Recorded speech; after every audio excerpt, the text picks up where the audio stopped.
Good morning, good afternoon, to all of you who've joined us today for our first operations training course. I wanted to just say hello. Obviously, we're going to get started in a moment, but if all of you could just say hello in the chat to your fellow admins who are here on this call and say where you're calling in from or joining us from, so we can start to connect and see, where all of you are coming from. And so drop in the chat box, a quick hello and where you are located. Great. We got a Los Angeles, California, Pleasantville, New Hampshire, Manhattan. Hi, Manhattan. I'm also here in Manhattan. We have Kate Bauer joining us. Me and Kate are going to be running these sessions together, and we're super excited to be working with you. I'm going to just do a quick intro, a little bit about me, and Kate, you can do the same, and then we'll Sounds get good. Yeah, so we did send out obviously information in an email, but in case you guys missed it, a little bit about me. I was in the position of supporting a high producing real estate agent who actually opened 2 brokerages here in Manhattan for 5 years, and then came over to Chirag Shah Coaching 2 years ago, and have been, of course, assisting Chirag and the growth of this company over the last 2 years in many different ways. So I come from the admin side of work. And so I think this will be a great synergy, Kate and I, because she comes from the being an agent real estate side. So we bring both worlds together and kind of work through each other to present it to you. So Kate, why don't you tell a little bit about yourself? I'll take it away. Well, thanks for joining, guys. I'm excited. I'm pretty excited to be a part of this. Like Deb was saying, from an agent's perspective, I live in Westchester. I've grown up in the business, and I had the opportunity about 3 years ago to pretty much not take over my mom's business, but really take over the operations side of it and the more CEO role of that. And I think the way I was able to do this was by a lot of stuff I hope that we can share with all of you guys, and just really putting systems and processes in place so that we could actually have the opportunity to scale. Because before, it was a great business and she's a fantastic agent, but there were very few systems in place because that's just not really the way that old brokerage used to do it. So I think that kind of keeping up with all of I think the changes and evolutions that are happening in this industry, a lot of it has to do, it's really not possible unless all of this stuff is in place that we're about to show you guys today, over the next few weeks, so however long it is. So that's what I'm really excited to share. And like Deb was saying, as an agent, I actually know kind of like, if you guys have questions as admins, like, oh, like, would an agent really like this? You can also ask me those types of questions, not just make the assumption that, oh, well, we're all admins here and we all think a certain way, but then we all know you go to agents and you're like, please let me implement this. And they're like, no, it's not the way I've done it. So I hope to be kind of both sides of the coin in this. Yeah, I mean, for those of you who are on the call with us today and you're working either with a team leader or an individual agent, maybe you came in more recently, maybe you've been there for a few years. I would like to just get a little bit of an idea of who is on the call right now, how many years you have been supporting, whether it be a team or an individual agent. If you could just drop that in the chat box. I'm sorry. I am in Manhattan, so if you hear sirens, I apologize. And if you hear lawnmowers, I'm in the suburbs. That's why. Apologize. The Zoom, the Zoom is real. So yeah, if you could just drop that and we can get a feel for how many Jeffrey is 7 years, 3 years, 2.5 years, brand new. Great. Okay. So those of you who've been here a little longer, we're going to kind of pull up the roadmap for today's session, but just so you know, kind of the course itself within this playbook program is going to evolve every week and go into different topics. Today's topics are going to be a little bit more geared to Google Suite, technology, the use of that technology. If you feel that you are an expert in those areas, by no means do you feel you have to stay on the call. Of course, we want you to be a part of the program and stay with us as long as you're getting value out of what we are showing you. So Kate, if you want to pull up today's topics so everyone can see what we will be covering. Yep. All right. Can you guys see my screen right here? I see it. Yes. Good. Okay, cool. So All right, so we'll just go through, maybe Deb, do you want to like go through what the roadmap is, and then I can stop sharing and you can share your screen and we can go through it? Okay. Yeah. So roadmap for today is Google Calendar and Google Meet. So kind of everything surrounding that. We'll go into more depth on it. We don't know if we're going to get through all this today. So if it seems like a lot, or if it seems like it's not enough, you guys like feel free to drop in the chat how fast you want us to go, or, you know, if we're going Yeah. too slow, too fast, let us know. Gmail and all that comes with that. Google task lists and reminders, Google Drive, which I'm not sure if we'll get to today, because that's kind of like a heavier topic with Google folders and all of that. We'd love to show you kind of how to get onto Compass Academy and how to kind of navigate that, at least if not today, again, at some point, and then walk you through how to use the CSC platform so that if one of your team leads, I think we have one team leader actually on here, if anybody needs to go in and find a deliverable, or their team lead kind of wants some help with that, at least you guys know how to do that. So you can kind of be the tech support, if you will, for that yourself. Yeah, absolutely. Yeah. So we'll jump right into Google Calendar and Google Meet. So managing a Google Calendar, Deb, if you want to talk on this, because I know you've done this for so many people before, like how important this is to have it done right. Yeah, I mean, obviously there's a system that when you're supporting, whether it be a team leader, individual agent, or anybody, you'd want to probably sit down with them, have a moment to go through the calendar as they currently have it, or if you've already been managing it, maybe even go back and say, hey, you know, this is what we've been doing till now. Maybe there's a better way that we can organize this. So creating an event, a task, and time blocking, that is a lot of it is a communication between you and whomever's calendar you're supporting, so that you can really understand when and how they want to do things. So if there's certain events like listing presentations or going out on buyer consultations or whatever it may be, they can say to you, these are the times of days that I would want to take on these appointments, and therefore block those out so that if something comes in, you can already divert it to that slot. And then these are the times of days I will never take those kinds of appointments. And that is, again, a communication between you and the person you're supporting to find out what are the times you're not going to do certain appointments and what are the times you do want to do certain appointments. And that's, you know, a lot of what I did when I worked with my real estate agent who ran the brokerage, and also what I do with Chirag. There are times of days I know certain things I can schedule in his calendar, and there are times of days I know for sure I cannot, and we do have it all blocked off. And of course, if whoever you're supporting, something comes up, a personal thing, they do need to also either make you aware of it so you can block it, or they need to block it themselves if they haven't made you aware, if anything should change from what you've originally planned and discussed. So that's creating an event, task, time blocking. It does require some communication so you know how and when to block it. You also have to be mindful if you're going to send them out, let's say on an appointment, how much time, travel time, a lot for that, you know, buffers. So there is a lot of intricacies in calendaring. And I know sometimes it seems, oh, it's just a calendar, you know, put it on the calendar, no big deal. But when you start to think about the person's day and how you're structuring it for them, you do have a lot of nuances that you do have to take into consideration based on either travel time, what they were doing before, how much time in between they might need between a call, or again, between an appointment. So definitely time blocking, leaving buffers in place. And of course, that does take a little time to understand certain things, but those are things you can already start to think ahead of. Especially if they're going out on the road for anything. Color coding and labeling is a way for them and you to see, you know, if it's, let's say, listing appointments, you make that one color. So they look in their calendar for the day or the week and they say, oh, I have 2 listing appointments this week because it's whatever color you decide. Let's say it's yellow.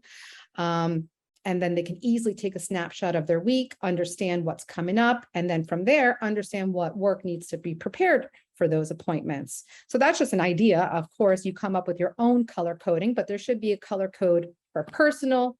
There should be a color code for appointments. You know, all of those things should have a different color, because if it's all one default, whatever the default color is for your calendar, the blue or whatever it is, it all gets kind of jumbled up in there and it doesn't pop and either alert you or the agent that you're supporting as to what's coming up. And that can be super helpful for you as far as planning for what, you know, other items might be needed based on what's coming up. So it's really great way to have things pop out. Viewing Compass calendar. So Kate, maybe if you can pull up that's a great thing, by the way. If you want to look at someone else's calendar, we're going to show you, and we're going to show you this whole idea, but would you mind? I'm gonna touch on one more thing with like the Google Calendar, just from the agent's perspective of things. I think something that's very helpful, and we've been talking about time blocking in Playbook a lot. So if you guys haven't been on there, your team leads or, you know, individual agents, whoever it is, have been on there. I've been getting a lot of questions from agents as to how do I time block. It's very helpful if you guys do put in like those overarching things. So let's say, let's keep going with listing presentation. Well, it's not just showing up. There's a lot of stuff that has to be prepared. So when people ask me, well, what is a time block, or how do you know what to put in the time block?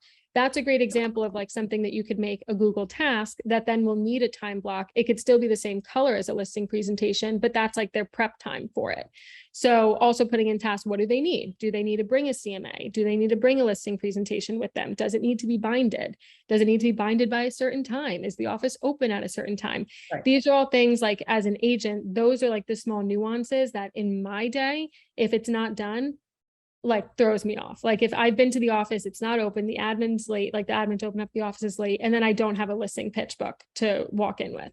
So having like these Google calendars there, and then kind of going off as like, those are the overarching topics that need to get done, or there's the overarching events that need to happen. And then breaking it down for your agent. Sometimes I think that agents, and I can say this because I am one, we are running around like chickens with our heads cut off. And I'm sure you guys all see that all the time. You just need to like sit us down in front of a table and say, do this. And I know Deb has to do that with Chirag sometimes too. It's like, no, listen, just do this. So if you can like start with that and then really make these little tasks and just put them in the calendar, it's going to be a much more organized way to make sure that these things are actually getting done and things aren't just being put to the wayside. Yeah. Yeah. So we're going to pull up a calendar right now. If Kate, you can pull up yours and we can show you real quick what that looks like. All right. But definitely, yes, most agents, and I don't know if anybody here already has a time blocked calendar out of an agent they're supporting. If you do, and you're willing to participate in our program today, we would be happy if you would share, obviously, if you're comfortable with that. But right now we are going to share. So as you can see, Kate's calendar has a few different things on it, recurring. Obviously, you have all the calendars on the left side of the screen. Oh yeah, this is not where I put a lot of like my stuff, but if I had an assistant, this is where I would need help with. So like, it's also, I like using my stuff as an example. I have put everything down in like my planner because that's the only thing that travels with me. I need an assistant. I need a Deb. Yeah. Really, but we do see you're having a blowout. I did. I had a blowout this morning. I stuck to that. No worries on that. And I see that that's a different color than some other things here. Yeah. So again, to just come up with the system that's best for you and your team lead or individual agent that you're supporting as to what colors to assign to what, and then create like a color, a key, a color grid, so you know what colors you've assigned to what. And then over time, it just becomes obviously second nature. But if you're starting this from the beginning, it would be a good idea to have that color key. You can share it with your team lead who you're supporting so they can reference it. And then over time, it will just be second nature. Oh, yellow means this, green means this, blue means this, and it will just be very straightforward. So if you want to search someone's calendar at Compass, it's very easy. You can literally just type anyone's name in. I'm going to do Robert's. Who wants to see Robert's calendar? There it is. And by the way, so Robert's calendar looks it, and so this is a good point, by the way. First of all, we don't know if he's attending every single one of these meetings, but if your agent says to you, I have no time to get my work done, pull this up. Yeah. Yeah. And say, look at this. Robert is busy from, all the way through. There's not even anything. 1:13 a.m. Yeah. So if he's doing it, you can do it too. Now, obviously, he set his calendar to busy, which, by the way, you can set for your agent as well. It's in the settings. You don't have to have your calendar public. So I'm going to do it here. You have to go into your calendar, and then there's like scroll down to your Kate Bauer purple square on the left. Yeah, you got 3 dots there on the right. and that's settings and sharing. If you click on that, this is where you can, if you see make available to public, make available for Compass. So see only free, busy, high details. So that's what we're seeing with Robert's calendar. The details are hidden. Yeah. But you can see that his calendar has stuff on it, and Most that's people probably want it hidden anyway, so. most that's how you people would do that. want it hidden. So if you don't have that already set, it might be defaulted that way. I'm not familiar because it's Compass. I don't necessarily know if it's a default. It could I be. think it is defaulted for all Compass agents. Yeah. Okay, so if you wanted to take that off, you could, I guess, do that, but I guess it's default to busy. So if you searched other people's calendars, you wouldn't necessarily see what they're doing, but you would see when they're available. So if you're, someone who you're supporting says, hey, can you book a time with so-and-so or find a time that we're both available, you can search their calendar and make a suggestion based on looking at their calendar, looking at the calendar you manage, and then coordinating that way. And that's what I do a lot of times. If someone's like, hey, can we get together with Chirag? I'll look at their calendar, I'll look at Chirag's calendar, and then pick days and times that I see both are available rather than just shooting out possibilities and not, if you can see it, obviously. If you can't, you can't. Then you just, of course, just make But suggestions. it's one more step of like an inference you can just make without having to ask people. I feel like that's the biggest thing. Yeah. As an admin, you're like, how much can I get this done on my own without having to involve any agents at all? Exactly. And so Susan's point, yes, you can type. So Kate, if you type in more than one name, like type in a few different agents that you know. Like, I don't know, you can type Do in, Jessica Sigmund. right? You can type Yeah, in another she's doing it. person. I'll take off mine. I'll do Jessica Broomhead, one of my other colleagues. See, it starts to populate and you can Yeah. start to see when people are available, when they're not available. So this is just a quick and easy way to search your fellow Compass agents. Yeah. Or other people at Compass, not just Yeah. agents. I've also done it for like my clients before too. So if you have clients who maybe are on Google Calendar, like I can search one of my clients and then kind of again, make an inference. Are they available? Maybe not. I don't know. So you can really use it for, it's just a little trick if you Yep. guys didn't Just already real know. quick. Super helpful when you have a team. Yeah, if there are any, by the way, if there are any questions, please drop them in the chat box on Google Calendars. Maybe Kate, we can just make a calendar invite. Yeah. Just right now, if anybody needs to see. Sure. You do have one question, so I'll be a little Vanna White. How do you recommend keeping your own calendar separate from your team members' calendars? Well, I would probably just make another calendar right here. yeah. So you have your own calendar automatically when you have Gmail. You already get your own Yep. calendar. And if you want to keep it separate from, let's say, a team calendar or team members, it would be the first one. Then you can create a calendar. Right here. Yeah. Click create new calendar. Right. And then you can say this is team calendar, and this can start to be a team calendar where you or team members, then you share it with them. So create it. Okay, so now that was just created. Right. Pop right into settings here. Yep. And if you want to share that calendar, you can add anybody to it, and then they can also have it as a calendar that they see and can put, events on as well and Yep. be editors, not only to see it, but they can also manage it. So that's how you can have your own calendar and then a team calendar. You can create a ton of calendars. I mean, there's no shortage of calendaring and creating calendars. Like if you want a calendar about events that are coming up and just events, you can just create an events calendar. Or if it's, anything related to travel or personal for your team lead or your individual agent that you're supporting, you can create that calendar. The only caveat to all of it is understanding where Kate is on the left, Kate, just where you have your name, you have to check the calendar off. So when you have the checkbox filled in like that, the calendar is then visible on the person's calendar. When it's unchecked, it's gone. So, that's the only caveat to having different calendars is you have to make sure if you want it to be visible that it's checked in. And if you don't, that you remove it. But it's an easy way to have things kind of in and out very quickly. And if you want to kind of separate some stuff out. I'm sorry, my dogs are hearing someone in the hallway. So is there any, Samantha, was that helpful? Did that answer your question?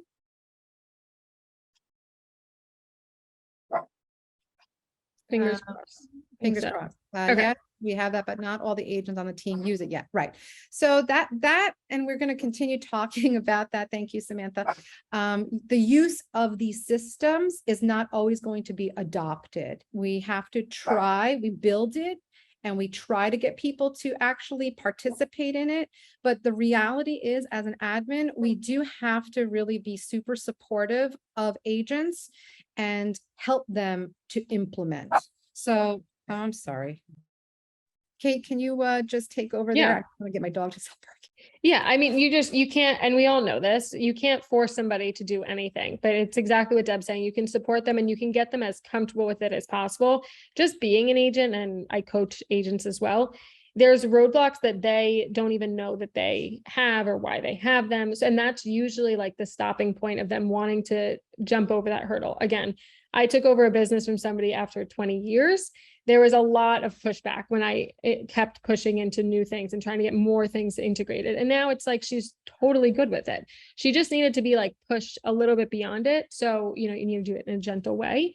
But I also find that as best as you can explain the system and know it like in like a foolproof way, if they have any questions, that's really helpful to kind of like overcome those objections from your team lead. Because I do think being an admin, of course, you want to be super respectful and you want to support them. But I think it also is your job to bring something else to the table and bring your way of thinking to the table. It doesn't always have to be their way. Otherwise, that's why they're not an admin themselves. So don't be afraid to also show your strengths and propose different ways of doing things.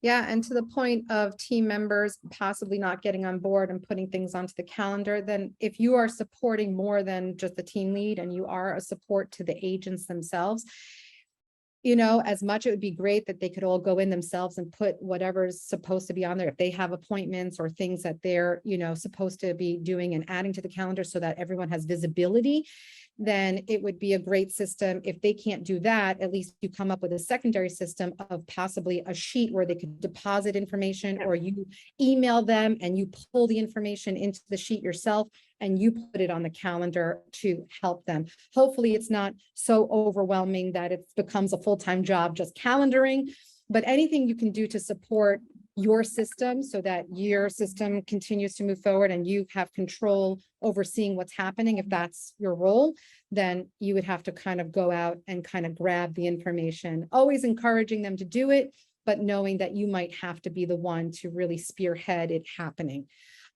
So coming up with a secondary system to getting things done might be necessary as you see things unfold. And if you're getting any kind of pushback or resistance to adopting the system.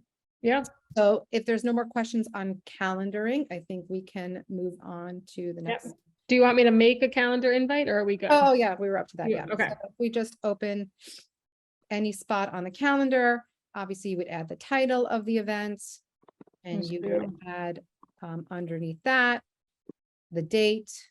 Obviously, it's already pre-filled in, the timing of it. Of course, it's defaulting to an hour. If it's going to be an hour and a half, who knows? For instance, obviously here you can, if this were to be a Zoom meeting, for instance, a virtual listing presentation, you could add the Google Meet link right there. It should be a button that you just press. Of course, right above that, the does not repeat. Obviously, if not a listing presentation, but if this were something like a time block that is going to be a daily. You could even say coaching call with Kate, and it's like a weekly one. So let's say weekly coaching call, whatever. You could go in here.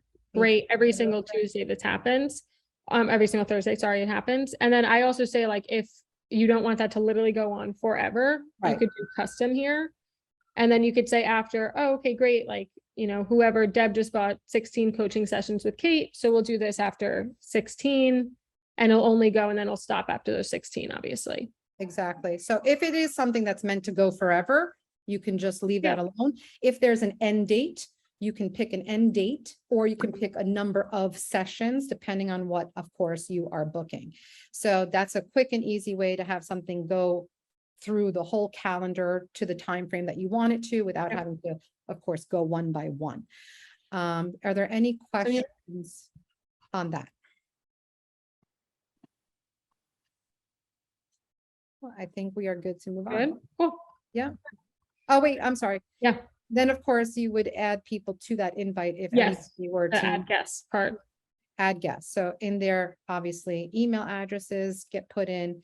Obviously, it could be as many as need to be put in.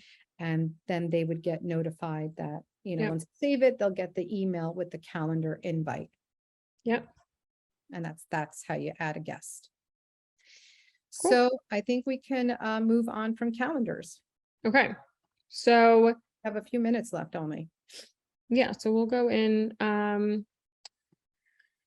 Okay, so we're good with even creating a meeting because we basically just did that Yes, that was the anyway there. thing. And by the way, so Google Meet is already defaulted in the Gmail, but if you or your team lead prefer Zoom, you can, of course, default and sync to Zoom. There is a way to do that in the calendar through Google. So you could get the Zoom link in there as well. It doesn't have to be a Google Meet, but I know, of course, everybody's on Google Meet because it's automatically part of the calendar. And you don't have to go to Zoom. It's just another option that's possible. So I think the next thing we kind of wanted to go into was Gmail. And I'm curious to know, just because this is going to kind of help us gauge how much more we should talk about this, because we only have 3 minutes left probably next time. Who has like folders set up for their team lead? And or a system of organization. Yeah, or any way of labeling. Yes. Yeah. Okay. A yes, we've got a yes. Okay, I do. So I guess maybe we could move on from that if everybody. Yeah, does anybody want to share how they do it? Because Deb and I were kind of back and forth, because we know people do it a lot of different ways. We don't want to like teach you another way. If what's working for you already works for you. But if there is anybody on here on the next call that maybe would love to learn, what do you guys all find is like the easiest? Do you do it by property address? Do you do it by like a daily, like an end of day, urgent, anything like that? Folder. Anybody want to share with us? And feel free to just unmute and, you can share. Yeah, I've allowed, if anybody wants to share their system, of course, property address. I've given you the capability of unmuting. So if anybody wants to just, it's a small enough group that we can speak up. Asana. Okay. Yeah. There are those softwares like Asana that manage projects and stuff like that. That's not really email, excuse me, management, but we were kind of agent folder then by property. Okay. Okay. Does everybody just like get a gauge? Does everybody like their system, or are they like, this just works for me, but I would be really open to something else? Because I don't want to change it if it's not broken. Like for a lot of team leaders and or agents who get a ton of emails per day, and I think we can all say that they're in their inbox because they're always so nervous that something's going to get missed or a ball is going to be dropped. And so they're in their inbox, which I call the, junk box, because the regular main inbox, hundreds of emails are coming in there per day, probably, even with all the, open houses and just listeds and all that kind of stuff. So filtering is key. We were going to kind of go through that, but if everybody knows how to do filtering, great. Filtering is one way to kind of get some of the junk out that you don't have to manually do. But the other way, obviously, is if you're managing the inbox, is to have those folders set up so that whatever is important, whether it goes into a folder that's by the property address, if that's your system, or even if it goes into a folder for what I do with Chirag is we have an urgent folder that's like, this needs your attention within the next hour or two, to end of day, which is, hey, this is a today thing, but it's not like in the next 5 minutes. End of week, which is like, you need to get to this, but is not super time sensitive. And then of course, visibility. So visibility would be just, hey, you should put eyes on this, but there's really no action, but I don't want you to not see it. And those are like the 4 folders that we use. Of course, we're not selling real estate, so we're not doing it by property address, but that could be an addition to property address folders that could be helpful for you. So utilize it if you do think it would be helpful for you. And that's another way of cleaning out that inbox really fast and getting things into their proper folder. And it's much more manageable for whether, your team lead or individual agent that you support to see 4 emails versus 40. And then they get like all panicked. So it's like, oh, here's my inbox really, like that inbox is really just those few folders, even though it's not called inbox anymore. For my Yeah. previous boss, I used to label the folder money folder. And that became the inbox because for him, he liked to look at the money folder. And that was where things got filtered that needed his attention more immediately. So if that's something that you think would work for you, please feel free to use any of these little, tidbits of information that could be helpful just to get them into those folders that you want them to look in and out of that main inbox that they generally kind of go to automatically by default, and then they don't look in the folders. So that's just an idea for anybody who would like to tweak the system that they might already have in place. So we want to be mindful of your time, guys. I know it's already a minute over. Thank you for joining us today. If you have any questions at this time, please drop in the chat. We will be doing this every Thursday. Of course, not on Thanksgiving, but we will be going further into things to support your team lead and individual agent that are being done in the playbook sessions that they're joining, like business planning, right? Like how to use Marketing Center and branding and those kinds of things, Compass tools that we're trying to help them with. And so we know that if you're supporting an agent, you need to know how to support them and use the tools the way that makes sense and how they would best use the tools themselves. So a lot of that coming up in the next sessions down the road. So this was just a quick intro, getting you guys kind of up and running. So can you show how you receive someone else's emails if that is how you possibly organize someone else's inbox? How you receive. Jessica, can you just give a little more context? Guys, I just have to hop off because I have to get something at 12:30. But if you Thank need me, okay, let me know. All right, bye guys. When you say, can you show how you receive someone's else's emails, if that is how you possibly think?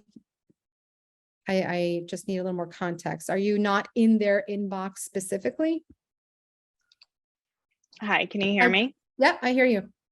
Hi. I'm just curious, how do you possibly organize someone else's inbox if you aren't receiving their emails? If that's what you were just describing. Well, so this is under the pretense that you have access to their email. Like you can just Log in as them. Okay. Okay. All right. I thought you somehow could set it up so you receive all of their emails. No, you would be logging in as them in their email so that, you can, there is a way to set up forwarding that would forward emails to your email that you can see that way. But I don't think that that would be the best way to do this task that we're talking about, only because if it's an agent, you would want to get into their email. If you're not actually in their email, don't worry about it. But if one day they're like, hey, I really want you in my emails. I need you checking this. I need your eyes on a lot of things to help me organize myself. That would be when you would use some of these folderings, filterings, and those kinds of systems. But if you're not in their email, then right now I would just make suggestions to them if they're feeling overwhelmed by their, inbox, and suggest that you could help, set something up. But yeah, most admins, maybe not, day one, do end up managing their team lead or whomever they're supporting's email inbox. So like do you do that throughout the day, or do you just do it at a specific time during the day? Yeah, so if you are managing someone's inbox other than your own, definitely, just like they would probably be looking at it every minute. You don't have to be in there every minute, but certainly I would suggest every half hour, just kind of looking, seeing if anything new came in, seeing if it needs to be, bucketed, if we will, or foldered accordingly. So you would be in and out of it all day long just to see what's coming in, to make them feel, like things are always organized and you've put eyes on it. And maybe there's some things, as you get further along in assisting somebody, there's things that you will just start to do. You don't have to wait on them because you'll understand maybe where you are in the process. So if an email comes in as a hypothetical about a listing, a contract, or something like that, and you know the answer, you could even, two things. One, CC yourself on the email, say, hey, I'm CCing Jessica who can help you, right? And you pretend to be the agent and connecting, whoever that is to you. And then you in your own inbox can start to have that conversation and kind of pull it out of the agents. Or at some point, I answer for Chirag as Chirag. I answered for my previous boss as them. It gets to that point where you can be that person and that support. If it's not today, maybe it's down the road, but you can definitely be their sort of ghost writer, if you will, but you do need to kind of watch the inbox first. Anytime I take on a new role of managing someone, I'm in the inbox, but I'm not doing anything for at least 30 days. I'm kind of watching it. I'm getting a feel for it. I'm getting a sense for what's coming in, what comes in, and you start to see the patterns. And then start to think about, okay, great. Now I've watched this. How can I implement a system, and what could be the best system to manage the flow of what's coming in? But to your point, Okay. Jessica, if you're not currently in their inbox, there is not much you can do to support them until you are. Okay. That's very interesting. I've never thought about that. I've been with Rob and Steve for going on 2 years now, but I'm curious just how many other operations leaders do this for their team leads. That's a good question. We do still have a few on this call. So anybody who's still on this call, are you currently supporting your lead with inbox management? Hit yes in the chat box if you are, and hit no if you're not. Or if you have your camera on, yes, I am. So here we have, Jennifer says no, Demi says no. A lot of reasons why it could be a no is it is very hard for them to give up control of that inbox. So you have to understand that that's where all the money is made. So definitely giving over control to somebody is not easy.